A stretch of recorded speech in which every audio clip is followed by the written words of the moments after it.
Welcome to Environmentally Speaking, brought to you by the Richmond Environmental Council. I'm your host, Stephanie Hays-Mussoni. Winter is coming. Actually, it's already here as the temperatures are starting to drop. And rumors are flying around that it's going to be a pretty nasty winter with lots of precipitation and really cold temperatures. Hopefully that's not completely true, but if it is, the best thing to do is always be prepared. It's that motto, the Boy Scout motto, which is actually a Girl Scout motto too, but it's to be prepared. And to be prepared for the winter means actually kind of preparing your house and where you live, maybe it's an apartment or a home or whatever, so that it can withstand those cold temperatures and keep the warm air inside and the cold air outside. And actually that also has benefits in the warmer months too, because if you are able to make your house efficient enough where it can do that in the wintertime, in the summertime it keeps the hot air out and the cold air in. What that translates to, of course, is saving your natural resources. So you're saving either electricity or gas or whichever your heat source may be. And that also translates into saving money. So in previous shows, we've talked about how to do little things to insulate your windows and use caulking and some weather stripping and plastic over your windows and different things like that, and how to tell if you actually need those things. And we always talk about how installing a programmable thermostat is the easiest thing in the world to do, and it can really save you money.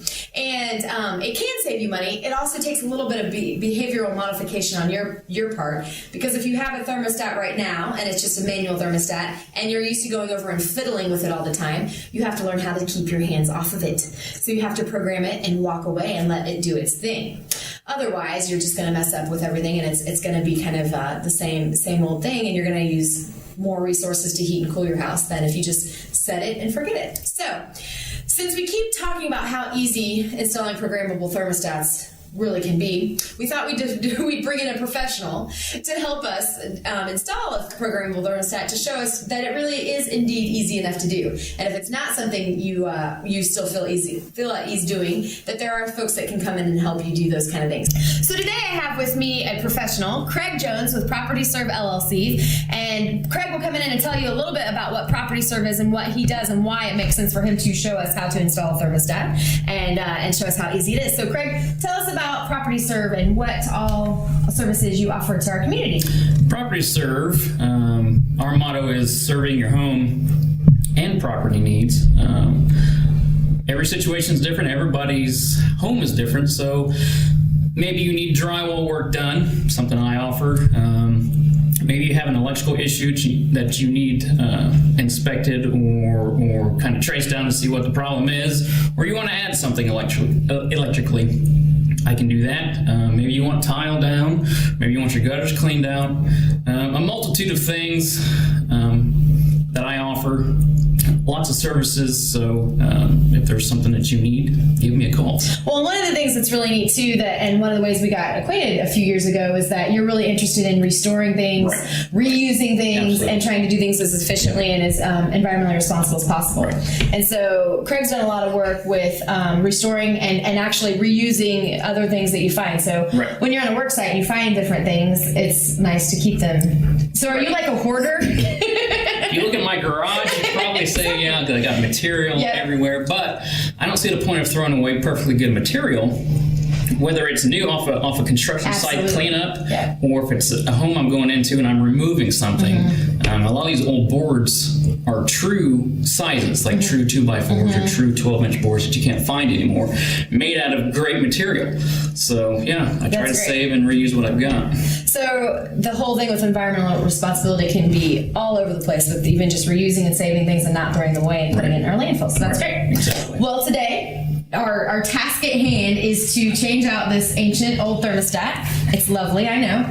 And we have purchased a programmable thermostat. And the cool thing, when I was looking at programmable thermostats, I mean, they're all over the place. And it was my husband and I consulted on this, of course, since this is our house, I suppose. Just kidding. And the one that he chose is a little more complicated than I would have chose, but that's okay because we'll both figure it out. It'll be fine. But they have some that range from like $20 to $30 all the way up to, $80 or more dollars. And some of them are very simple, where it's just, you just program it and it's the same on and off every day, which is great.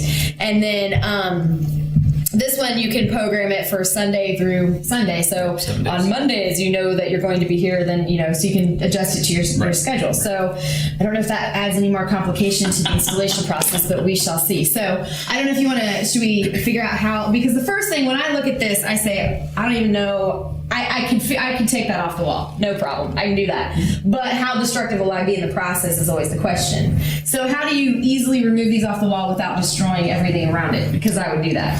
Well, first, we probably need to turn power off to your furnace. Okay. And then it would be just a matter of loosening a few screws and popping the faceplate off. Okay.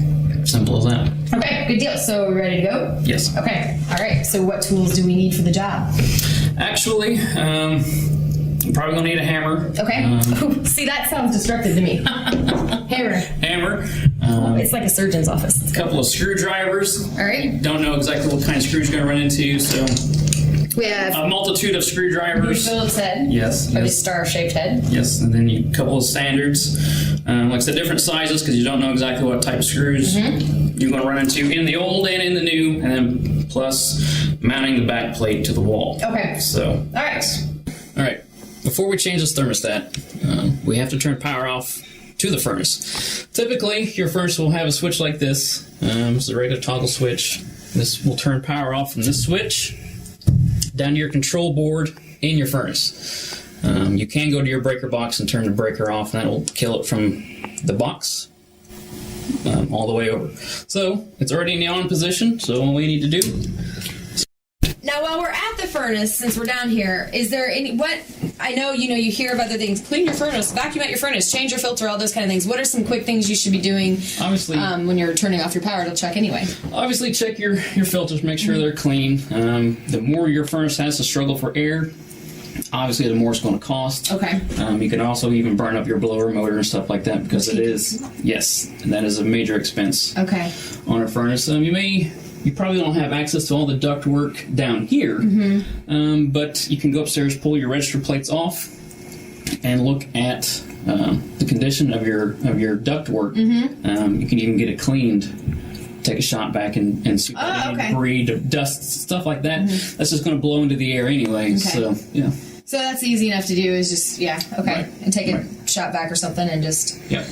Do that, okay. And then, of course, changing your filter. I mean, they're all kind of recommended different times to change, but that's a really important thing. Right, yeah. So you want to do it probably twice a year at least. Depending on if your house is really dusty or not. Like I said, just inspect it every month or so to make sure that it's not clogged. Now, are there any places like that accumulate dust? Like, I look at this thing and it says lift. So to me, that says take this thing off and do something with it. This is that, like...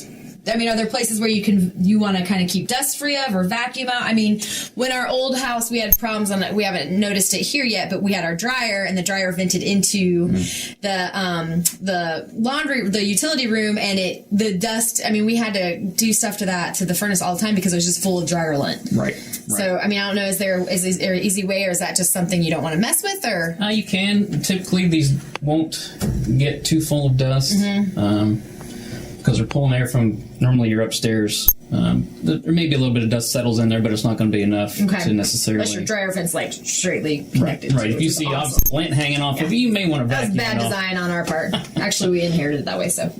Right. But so, so that's something to look at. So if you see visible dust, of course, that's one thing you want to take off and all that kind of stuff. Okay, great. Yep. So I can't believe it's that easy to just turn off your furnace. That easy. Very good. See, this is easy. We can do this. All right, we'll go back upstairs.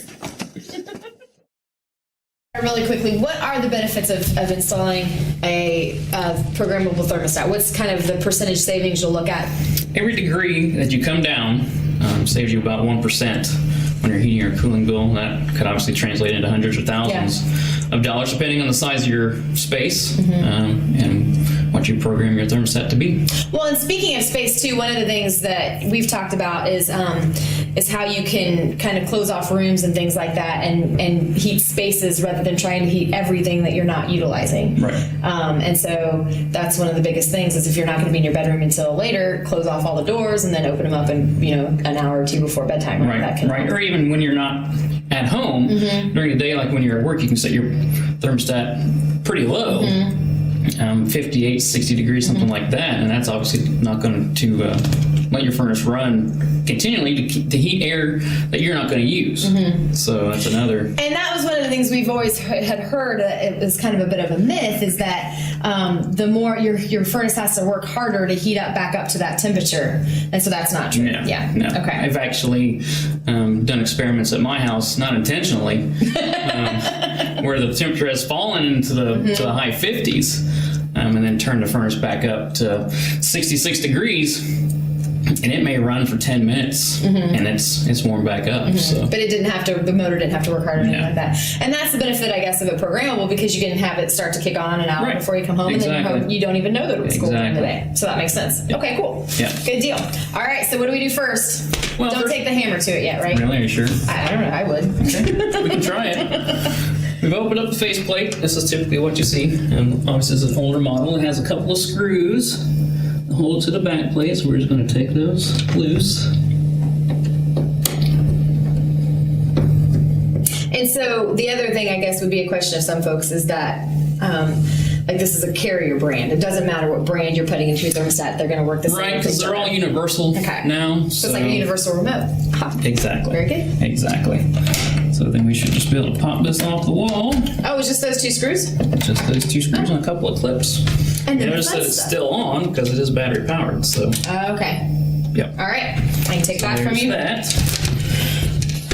You have your control wires here, and they all go to a different terminal. So it's something you may want to write down, or even thermostats come with labels now, so you can disconnect the wires, label them as you need to before you pull the back plate off. Let's see what kind of screws we've got here. I have to switch screwdrivers.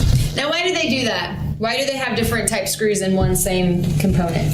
Maybe just what they had on hand at the time, or that's just crazy.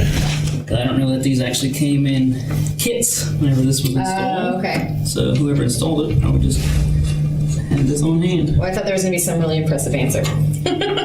Sorry to disappoint. Just kidding.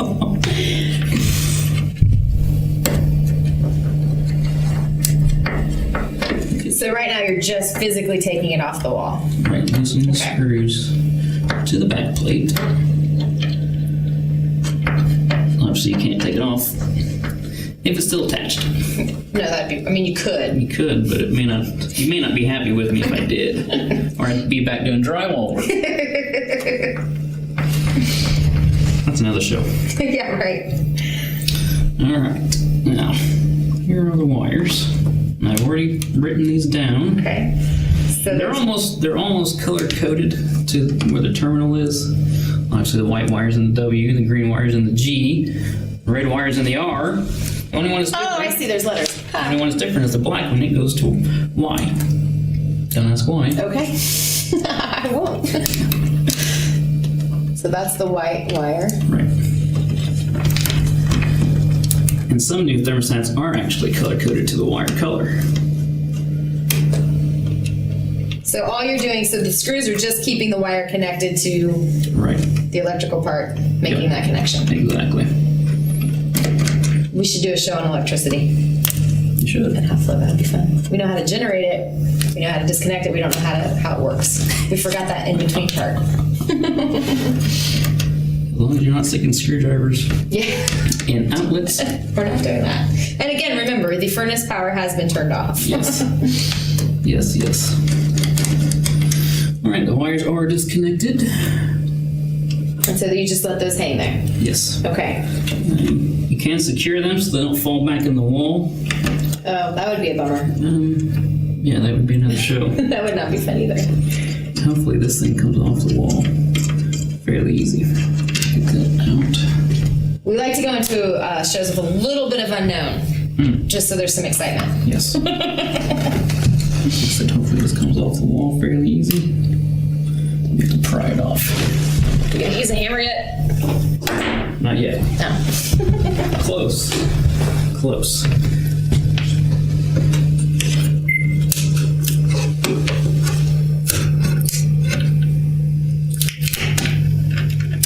Oh, and look at the lovely wallpaper. It's like a surprise. Yes. That's what you always wanted. Especially against your nice red wall. Yeah. That we just painted. So there's that. All right, Back I'll plate take is that. removed. Now, disposal of this, is there anything weird in this thing? Like, is there mercury or is there anything like that? think Whoops. in that one, some of your manual Oh, the manual ones would may have a mercury switch in Okay. it. So Good call. So it is more disposal. electronic. So this would go to like an e-waste disposal type thing. Right. And we're doing Right. those monthly at Rose's Office Plus right now. So Yes. there you go. Lovely wallpaper. You like that? It's very nice. Yeah. Glad it's not here anymore. So Okay. I need the face or the back Back plate plate. for the new. Ooh, it looks very different. It's much more Yes. clean cut, it seems. More Less confusing. compact. So what you want to do is just slide it over these wires here. This has a smaller footprint, so somebody's going to do some painting. And what you want to do is kind of mark your holes, your mounting holes. So these are little tips that I wouldn't think to do. So that's helpful. One actually lines up, so should be good on that. You may also have to take a look at what type of wall that you have. If it's a plaster wall, more than likely there's lath, what they call lath behind it. And what is lath? And it's the wood boards that come across the wall Oh, okay. that the plaster actually is adhered to. Okay. That's what allows it to stay up there. So what is this? It looks like plaster to me. Well, this house was built in the 50s, so does that make sense? Yeah. Okay. That would be period correct. All right. This is what you normally get. With the kit? Yes, this is the standard drywall anchor. That's the blue thing there. You just drill a hole, tap it into the wall. So you have to have a drill to do that one. Right. This one's way cooler though. This one actually is self-drilling. Well, you need a screwdriver. Should you be in some place where there's no power Or you don't have a drill. or you don't have a drill. So you just got a sharp end that you tap into the wall with a hammer. So that's where then- we would use the hammer. Right, I'm right. disappointed. And then there's a opening there. You'd stick a Phillips head screwdriver and screw it into the wall. Okay, and then that creates the anchor for your screw to go into so it doesn't Right. fall or trip the drywall or The anything. drywall will not hold a screw. Nope. Nothing to bite into. Okay. So, But the plaster is. yes. Fascinating. So that's just the screw that came with the kit. Okay, Yeah, so that'll. These are made to go in the drywall anchors. Okay. So are you just kind of pre-drilling a hole, so to Right, speak? right. Okay. Yep, and that's easy enough to do. Yeah. Doesn't take a lot of effort to get that done. Okay, so you selected a different screw. How come? You already had holes in your wall, and being that this is plaster, it doesn't exactly come back together. So being Yeah, that it turns was out. a pre-drilled hole, the screw that we had It's too little. was too Okay. small, basically. So I want something that's going to Simple have, enough. have a bite on it. So now that we know where we're going, let's go ahead and run these wires back through.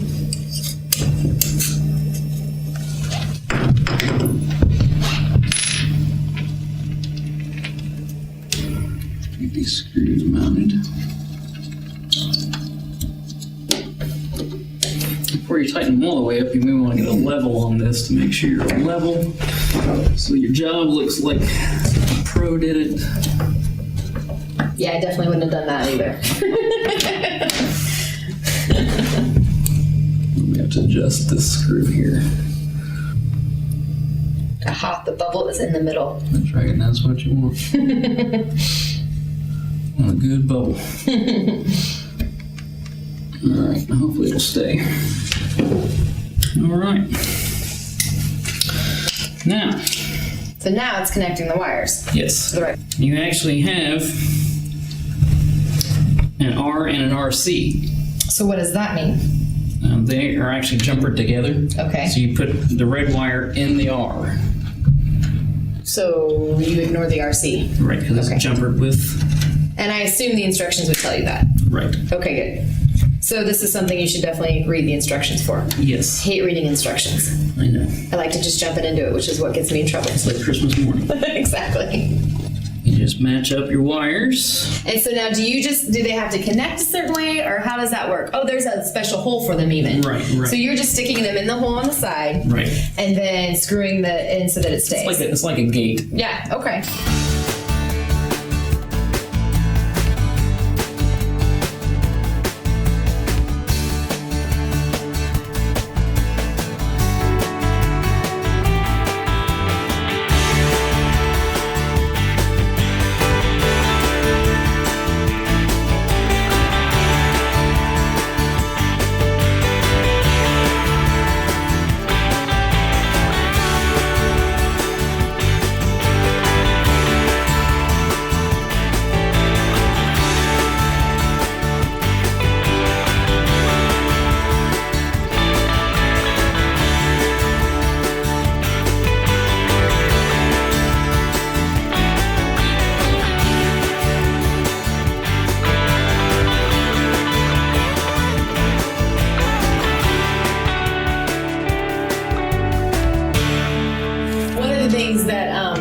they mentioned that I've in research that's been mentioned a couple times too is that you'll see savings with utilizing a programmable thermostat, and of course the older your furnace is, assuming you're not replacing your furnace, because of course replacing your furnace would be even more of an energy improvement, but you can save upwards of 6.5% on your energy bill by installing it, and again utilizing it the way that it's meant to be utilized.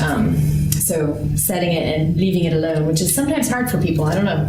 And each one of these is going to be different to program. Right. And once you get the hang of it, it's very easy. Right. Being this is a 7-day, you have 7 days that you can program. So. And the 1-day ones are great. I mean, you can always override them. Is the thing. Right. Don't do that, but you can. Right. So like I say, you set temperature however you want it to be. Hopefully, you're overriding it to turn it down, but. Schedule here. So you have all 7 days. And then you kind of just flip through it. And, right. Okay. Yep. Nice. Yep. Well, and as far as tips on where to set it, what's a good goal like during the day when you're gone?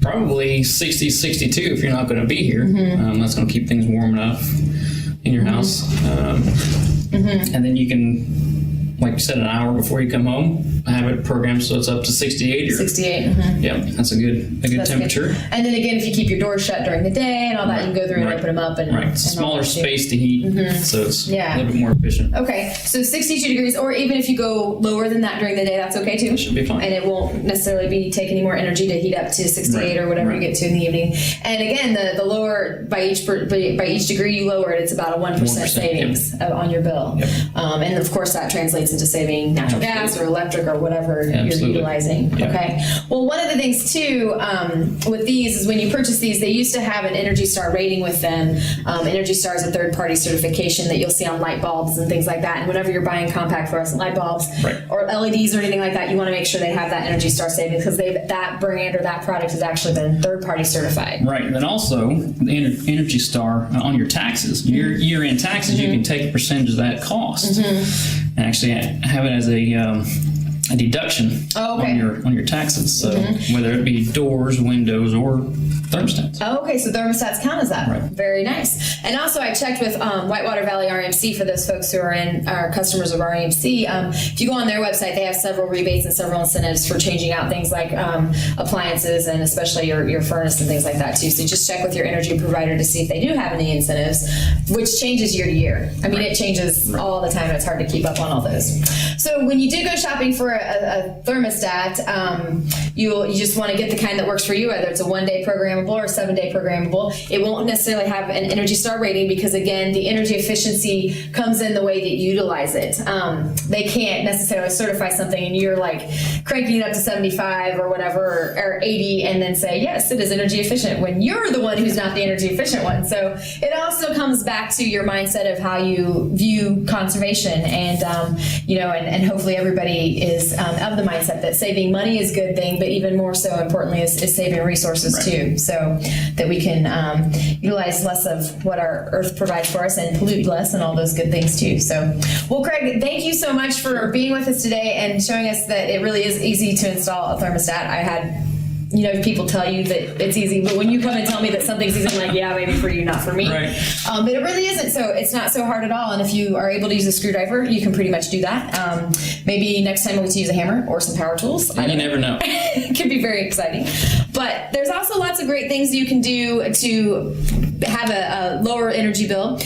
Even as simple things as putting on sweatshirts and sweaters so that you don't have to heat your room and your home so high every winter, and doing little things like doing some weather stripping or plasticking your windows, or big thing is insulation, of course, if that's one of your biggest improvements you can make for your energy efficiency for heating and cooling. And heating and cooling take about a little over 40% of your energy cost overall. So if there's one to tackle, it's going to be your heating and cooling and how you can make that work the most efficient way. So insulation, do you like to install insulation? I can do that. All right, so there you go. We have a local business owner ready and willing to help you. We have lots of local businesses here in town that are able to help and provide services and really help you make the most out of your resources and your money. So thank you very much for watching Environmentally Speaking. I'm your host, Stephanie Hays-Mussoni, and I hope you have a great and efficient and warm winter.